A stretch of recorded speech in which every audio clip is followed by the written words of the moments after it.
नमस्कार। आज हम कक्षा 12 की हिंदी साहित्य की पुस्तक सरयू का छठा पाठ पढ़ेंगे, जो पद्माकर द्वारा रचित गंगा स्तुति है।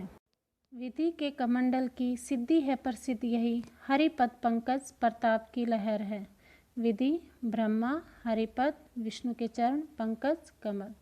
कवि पद्माकर गंगा की महिमा का वर्णन करते हुए कहते हैं कि गंगा की उत्पत्ति के बारे में यह प्रसिद्ध है कि यह ब्रह्मा के कमंडल से उत्पन्न हुई सिद्धि है और भगवान विष्णु के चरण कमल के प्रताप की लहर है। कह पद्माकर गिरीश शीश मंडल की माल तत्काल अगहर है। गिरीश शिव, तत्काल क्षण भर, अगहर पापों को हरने वाली। कवि पद्माकर कहते हैं कि यह शिवजी के सिर पर मुंड मालाओं से युक्त जटाजूट की शोभा है और क्षण भर में ही सारे पापों का नाश करने वाली है। भूपति भगीरथ के रथ की सुपुण्य पथ, जनहु जप जोग फल फैल की फहर है। भूपति राजा, सुपुण्य पवित्र। गंगा नदी राजा भागीरथ के रथ के पीछे चलकर उसके पथ को पवित्र करने वाली है। जनहु जप जोग फल फैल की फहर है, मानो जनु ऋषि के कठिन जप और योग का फल चारों ओर फैल रहा है।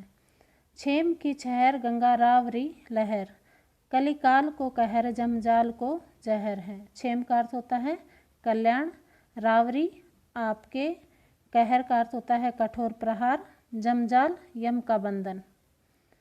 हे गंगा, तुम्हारी लहरें सभी का कल्याण करने वाली हैं और गंगा के जल से कलयुग के पापों का नाश होता है और यमराज के लिए यह जहर के समान है। अर्थात गंगा के जल से सभी पाप समाप्त हो जाते हैं और व्यक्ति को मोक्ष की प्राप्ति हो जाती है। जमपुर द्वारे लगे तिन में केवारे, कोऊ है न रखवारे ऐसे बन के उजारे हैं। जमपुर यमलोक, केवारे किवाड़, उजारे उजाड़े गए। कवि पद्माकर कहते हैं कि गंगा के प्रभाव से यमपुर के दरवाज़ों पर मजबूत किवाड़ लग गए हैं और वहाँ कोई भी पहरेदार नहीं है और यमपुर निर्जन वन की तरह उजाड़ हो गया है। कह पद्माकर तिहारे प्रण धारे त्यों, करे अब भारे सुरलोक को सिधारे हैं। सिधारे का अर्थ होता है पहुँच गए। कवि कहते हैं कि हे गंगा माँ, जिसने भी आपकी भक्ति का प्रण धारण किया वे सभी स्वर्ग लोक को प्राप्त हो गए हैं, अर्थात उनको स्वर्ग की प्राप्ति हो जाती है। सुजन सुखारे करे पुण्य उजियारे अति, पतित कतारे भव सिंधु ते उतारे। सुजन सज्जन, सुखारे सुखी, कतारे पंक्ति।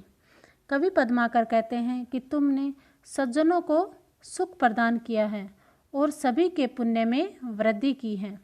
पतित कतारे भव सिंधु ते उतारे हैं और तुमने बड़े बड़े पापियों को इस संसार रूपी सागर से पार करा के उनका उद्धार किया है। काहू ने न तारे तिन्ह गंगा तुम तारे, और जेते तुम तारे तेते नभ में न तारे हैं। तारे का अर्थ होता है उद्धार करना। कवि पद्माकर कहते हैं कि जिन पापियों का उद्धार किसी ने नहीं किया उन पापियों का उद्धार तुमने किया है और तुमने जितने लोगों का उद्धार किया है उतने तो आकाश में तारे भी नहीं हैं, अर्थात तुमने सभी पापियों का उद्धार किया है। कूरम पैकोल कोहलू पैसेस कुंडली है, कुंडली पै फबो फल सुफन हजार की। कूरम कच्छप, कोल वराहा, कोलहु वराह के, शेष शेषनाग। कवि पद्माकर गंगा की महिमा का वर्णन करते हुए कहते हैं कि इस सृष्टि में कच्छप के ऊपर वराह विद्यमान है और वराह के ऊपर शेषनाग कुंडली लगाकर बैठा हुआ है और शेषनाग की कुंडली पर फैले हुए हजारों फन शोभायमान हैं।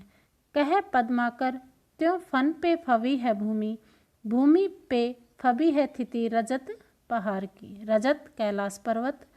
कवि पद्माकर कहते हैं कि शेषनाग के फणों के ऊपर यह धरती शोभायमान है और इस धरती के ऊपर कैलाश पर्वत शोभायमान हो रहा है।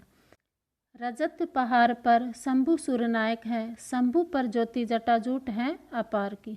शंभु शिव, सूर्यनायक देवताओं के ईश्वर। कवि कहता है कि उसी कैलाश पर्वत पर देवताओं के देवता शिव विराजमान हैं और शिवजी के सिर पर जटाजूट शोभायमान है। शंभु जटाजूटन पे चंद की छुटी है छटा, चंद की छटान पे छटा है गंगाधार की। और शिवजी के जटाजूट पर चंद्रमा की जो कलाएं हैं वो अत्यंत शोभायमान हैं और चंद्रमा की कलाओं पर गंगा की धारा सुशोभित है। अर्थात गंगा की महिमा सबसे ऊपर है। कैंदो तिहु लोक की सिंगार की विशाल माल। कैंदो मानो या अथवा सिंगार, सज्जा, माल, माला। कवि ने इसमें गंगा की पवित्रता और महिमा का वर्णन किया है। कवि कहते हैं कि गंगा की धारा मानो तीनों लोकों का श्रृंगार करने वाली विशाल माला है। कैंदो जगी जग में जमाती तीर्थन की। जग का अर्थ होता है संसार, जमाती समूह। मानो संसार में तीर्थों का समूह प्रकट करने वाली ज्योति हो। कह पद्माकर विराजे सुर सिंधु धार। सुर सिंधु का अर्थ होता है गंगा नदी। कवि पद्माकर कहते हैं कि गंगा की धारा ऐसे प्रतीत होती है कैंदो दूध धार कामधेनु के घनन की। मानो कामधेनु गाय के थन से निकली हुई दूध की धारा हो। भूपति भगीरथ के जस को जुलूस कैंदो। जस का अर्थ होता है यश। मानो राजा भागीरथ के यश का जुलूस गंगा की धारा के रूप में निकला हो। प्रगति तपस्या कैंदो पुरी जनहु जन की। और मानो जनु ऋषि की तपस्या गंगा के रूप में प्रकट हो गई हो। कैंदो कछु राखे राकापति सो इलाका भारी। राकापति का अर्थ होता है चंद्रमा। मानो गंगा की धारा चंद्रमा की चांदनी से भरा हुआ क्षेत्र हो। भूमि की सलाका की पताका पुण्य गण की। सलाका का अर्थ होता है पवित्र, पताका का अर्थ होता है झंडा। और गंगा पृथ्वी की पवित्रता है और पुण्य समूह की पताका है। कर्म को मूल तन, तन मूल जीव जग। इसमें कवि ने गंगा जल को सबसे श्रेष्ठ बताया है। कवि कहते हैं कि कर्मों का मूल यह शरीर है और संसार में शरीर का मूल जीव है। जीवन को मूल अति आनंद ही धारिबो। और जीवन का जो मूल है वह अत्यधिक आनंद को प्राप्त करना है। कह पद्माकर जो आनंद को मूल राज। कवि पद्माकर कहते हैं कि आनंद का मूल राज सुख है। राज मूल केवल प्रजा को भोन भरिबो। भोन का अर्थ होता है भवन, भरिबो का अर्थ होता है भरना। और राज सुख केवल प्रजा का पालन पोषण करना है। प्रजा मूल अन्न सब, अनन को मूल मेघ।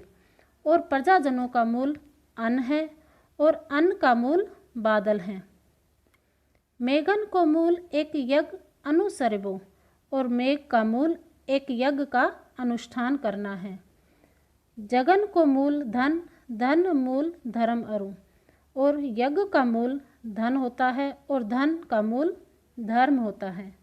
धर्म मूल गंगा जल बिंदु पान करबो। और धर्म का मूल गंगा जल की बूंदों का पान करना है। अर्थात गंगा जल सभी धर्म आदि से श्रेष्ठ है। धन्यवाद।